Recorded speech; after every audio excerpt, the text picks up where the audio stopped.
PARALLAX-SHIFT.com.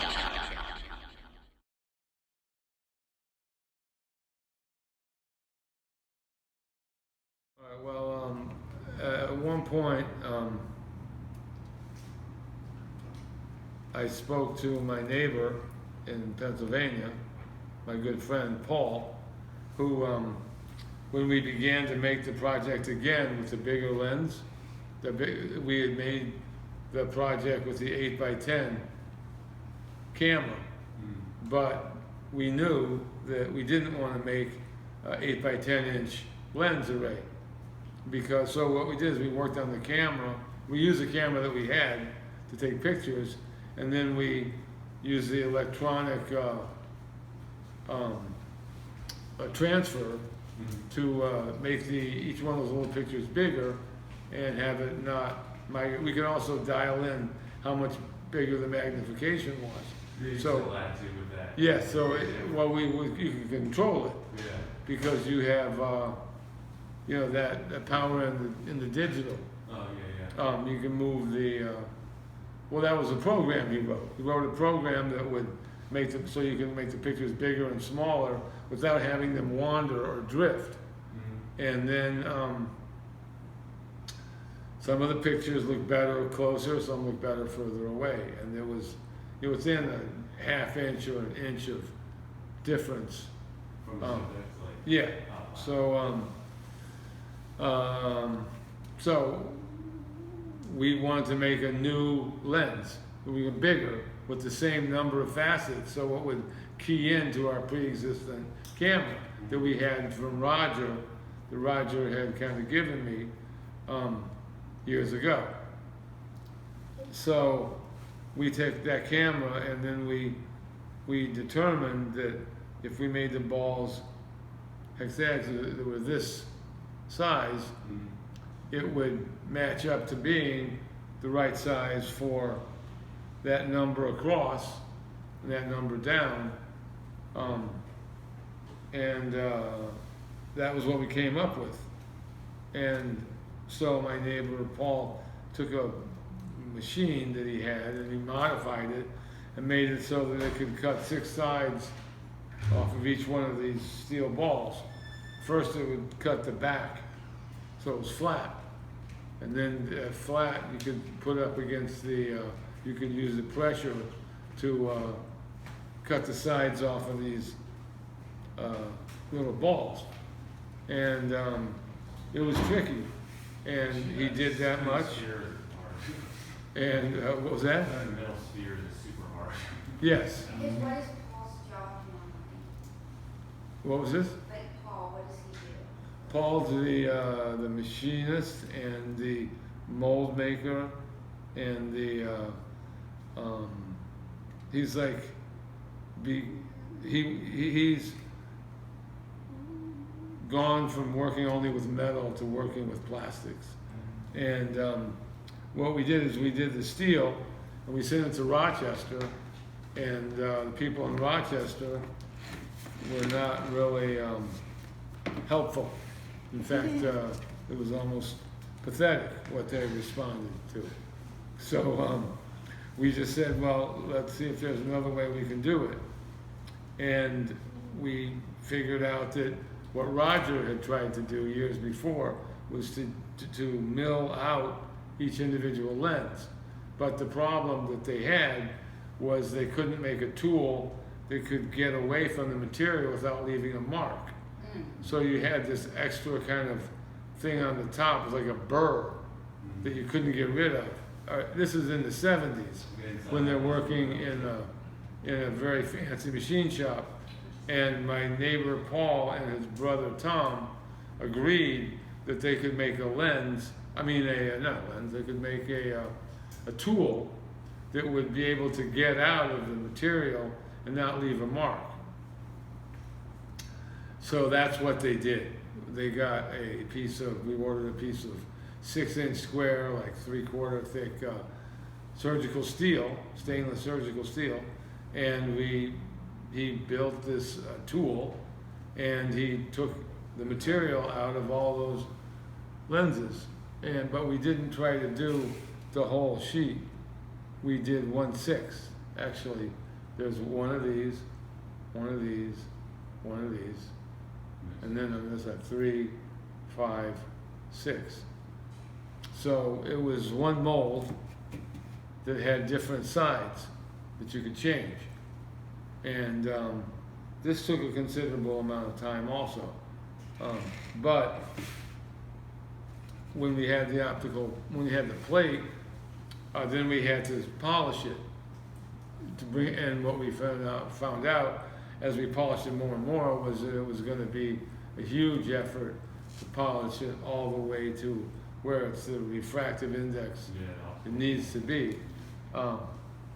So another dad who had become good friends with me, David McCornack, recommended that we just try to spray mold release to a point where it would wick, which was something that happens when you spray a car, a helmet, or you spray it and you don't ever, while you turn your rig off, you shut everything down, and then at the last second, it just all becomes, it becomes where it's like a soft focus or almost like a rough finish, just immediately becomes clear. It's something I've seen with people painting with polymer resins. I mean, it's something that happens. So you just leave it on there for a certain amount of time and it just sort of like catalyzes it? No, you have to catch, you have to you apply, we sprayed it in the air, then we move the object around, trying to get it, and then it's all gone away because the air just ate it up. So you spray a little bit more in the air, move it in there again. It's sort of random and sort of like weird. And then you will look at it, and at one point, it all just becomes shiny. Yeah. And then that's what you want. Yeah. And then so you have your mold release on it, and then then you can put it into the frame that was made for it. And the frame, you've used your special side pieces, because the top gets one this, and the middle gets one, and then the 3 on the inside of that are You all. just see which one goes where every time you pop it out. Yeah. So is it like, was it resin casting you guys did? We were casting optical grade polyurethane resin, Okay, right on. OG as they call it, optical grade. So that's probably, is it like super caustic, particularly like the fumes and stuff like that? Yeah, Yeah. yeah. We have a little vent system that we finally got together. Everyone's like, man, how long have we been in Yeah, no, it is. You try to wear masks. Yeah. Everyone's got their mask on, you know. Yeah. And of course, you realize it's like you're spending like $300 to $600 in material, and there's no guarantee of nothing. Yeah. On the bigger lenses that we made a matching lens to that out of these, which we're going to talk about in a couple minutes. These are plastic balls that have a refractive index that is not important because it's the surface that matters. And so what I would look at each one of these balls before, like Paul made a rig to make these small steel balls. The same rig he used to make the same thing out of these. And that was after we had made this mold, which ended up reaching a place where it was hard to get it shiny because you were using diamond paste and these ruby balls, which were really dense, hard synthetic rubies that you use with paste that has diamond powder in it. And it abrades and polishes the lens, but you had to stagger the polishing so you didn't polish one half more than the other. And it was getting to be really involved. And that was when David said we could switch, maybe to try and see if we could get it to wick. And then it's not as good as having it super shiny, but someone didn't have to sit there for a month to sign everything up. So we were able to move forward. And the bigger pictures were really liked. That was great when we did that. But what we did is we did the same thing we were gonna do before, and this time we did it on the balls like this, and I would look at each one, see if there was any scratches, and if they were, I'd put an X on the scratch, so the scratch would be at the back, and he'd grind it off. And then he made, let me think, I think he made 2,644, is that possible? It would make sense, it's what you'd have to do, right? We didn't do any, no, we did our same trick again. So Were you yeah, made it in pieces? yeah, we made it in pieces, yes, I recall. Yes, we did. But still, 1/6 of 2,644 is a lot of balls. So, yeah, that's, this is the optical grade lens material. Yeah, it's, this is, yeah, I spent a lot of time looking at this stuff. There's different weird So stuff. this was your fly's eye whole incarnation. This is like the first effort. Well, This- the this- first this effort, This particular lens array, this size, because I've seen them in your studio that you have like this larger size that's more like a hexagonal version yeah, of that. we have a size that's more made from this. Oh, is that one? Okay. Slightly smaller that I don't think you've seen. It's between that one and the one that we have And in the the one in the doll. studio, yeah, The okay. one in my studio. So is- was this one of the first, was this the first incarnation then? Yes. The first incarnation was the same size as the steel balls, but done with a milling machine, which means that a tool goes into metal, it's sharper than the metal, and it digs it out. And then it's pretty sophisticated and very tricky work. Do you know what the refractive index was on these? No. Okay. But I do know that it was the highest of any other Okay. thing of its type. It's weird, 1.92 I think it's not very much. I think it may be 1.97 Okay. to guess, kind of, but sort of. And you never get point. What did I just say? Point. 1.97, 1.92. Yeah, you never get like much. You never get to the end. It just doesn't. It's just you get better and better. Anyway, so yeah. So then we made a lens that was made out of these steel plastic balls, and that everyone loved that one because it was big, and it's my favorite size Okay. of all the sizes. And then recently, last couple of years, we've been working with digital TV. We got a high resolution TV donated to our project, plus some computer parts that Roberta put together, and to make a computer that would have a Z dimension collapse, like where what we do with most of the 3D photographer is we now I was talking about how I did a Kickstarter. Okay. Remember that? Yeah. The Kickstarter, half the money of the Kickstarter went So this towards our computer. patent, Okay. and the other half of it went towards making a new computerized front end, so that people didn't have to get knocked off of their chair to do the.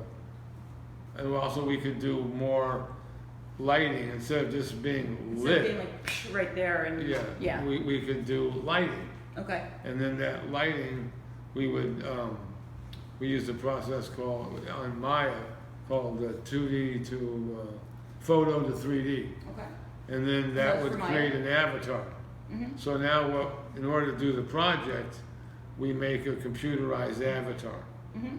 which is like, if you know Shrek, everyone ever watch Shrek or these different TVs? You know, where they show like the skeleton model, Mhm. it's all done with drawings. Yeah. that's what we make, and then we cover it with like a full color skin, and it's tricky, it's computery. Yeah, it's And, like using like 3D Studio Max or like. That type of Maya thing, yeah. But we okay, were like that. working with Maya. Mhm. And we first tried to do it with Molly Mallard, which was an animation we had done years Yep, I saw before. And so I was stunned at how good it came out, because I was working with the Maya guy, Mhm. and we had these issues where the lens was seeing too much, and we were just monkeying around. I really wore this guy out. And then at the last second, I said, like, all right, this could work, you know what I mean? So then we printed it out on his little printer, and we were like, wow, look at That's a that. printer, because you have to get a lot of detail in it. Yeah, I mean, assume. the printer didn't have much detail, but it didn't have to. We used to look at it to see if it would work. Oh, okay, just like proofs and stuff, okay. Yeah, but it was, it worked really good. And then we went and got a proper inkjet print, Mhm. expensive one. Mhm. And then that was the kind of, I had a talk at the Anthology Film Archives. Oh. And I remember at the end of the talk, I held up the fly's eye Mhm. of the bird, of the woman, the alien, you know, the Molly Yeah, Mallard, I know your character, the yeah. duck woman. Mhm. And I was saying, it was like duck woman. People were like, okay, Henry. Is that's your final little comment about it? Pretty much. We haven't gone exactly into talking about compressing the Z dimension, Okay. which is really important, because if you notice, it has a limitation of depth Okay. that makes it so that it's hard to get both the tip of the nose and the ear I see what you're saying. in focus at Okay. the same time. It's very tricky. So what we do is we take the people, we squeeze them, or whatever, or we make a basso relief. You know, from the basso reliefo, it's like on the side of the building, Yep, I it know what sticks basso out. relief is. Yeah, that is, the basso reliefo is the perfect subject for both lenticular and also fly's eye 3D. Okay. And it's something that we're always trying to get at, you know what I mean? Like, at different times, we've tried some weird stuff, like Judy, who's a fabric person, took t-shirts, then silk screened the image of Molly onto them, and then cut them out, sewed them together, turned them inside out, and then stuffed them with And she made film. it like a 3D, pillow. Yeah, yeah. And like make And- it, and make like a 3D like soft doll out of it. Yeah, exactly. Mhm. And then we photographed that. Oh, wow. You know? Okay. So anything to squeeze it down. Okay. So what we did is we wrote a program that when the figure comes in, that it automatically is squoze. Okay. And And that's so that's a what you little. mean by Z compression, that it's. Yeah, yeah, yeah, Okay, yeah. very good. That- I Compressing wasn't quite the- getting, okay, perfect. Compressing the Z dimension. That's on my patent. Oh, Our really? patent, Keith's and mine, and everyone.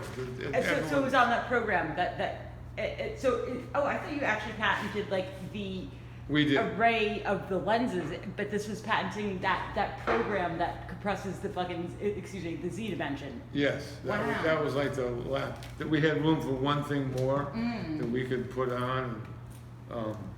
I was fighting for a couple more things, but I was happy that we got that. No, that's great, okay. I didn't realize what that was. Okay, that's excellent. So, Cool. and this is, Coca-Cola. wow, I can have a little bit of that. Yep. So are we done? Or We're have done we- when you're have done. we- If have you're we done, got then- to the finish line? Is that it? That's not really it. Yay. Oh, Let's what everybody get in else? and be like, yay, because everybody talked. So everybody say hello. Say hello. Good. Okay. Everybody else say hello too. You're all asking questions, so everybody sees who's asking. I think that was good, There right? you go. Is it a Well, good let's take time care to of be it before you done? go. Is it a good time to be done? There's another one downstairs also, guys. Yeah.